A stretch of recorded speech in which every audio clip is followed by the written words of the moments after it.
അല്ല, അവരുടെ ആവശ്യങ്ങൾക്ക്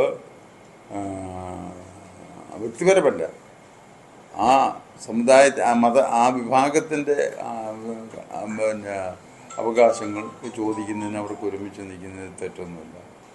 ഹിന്ദുവിൻ്റെ പൊതുവായ കാര്യമാണ് ഇപ്പോൾ ചോദിച്ചത്. ഹിന്ദു അങ്ങനെ ചെയ്യണം എന്നുള്ളതാണ് ഞാൻ പറഞ്ഞത്. അക്കാര്യത്തിൽ ഇനിയൊരു യോജിച്ചുള്ള പ്രവർത്തനമല്ലോ ഉണ്ടോ? ഈ പൊതുവായ കാര്യങ്ങൾ എങ്ങനെ ചോദിക്കും? അല്ല, അത് ഓരോ നടപടികളും അവരുടെ ഭാഗത്തുനിന്ന് ഉണ്ടാകുമ്പോഴല്ലേ.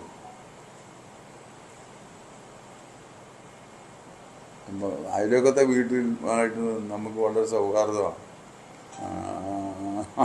അവിടുത്തെ എല്ലാ കാര്യവും നമ്മളോട് യോജിച്ചാണോ ചെയ്യേണ്ടത്, അല്ലെങ്കിൽ നമ്മൾ അവരോട് യോജിച്ചാണോ ചെയ്യേണ്ടത്?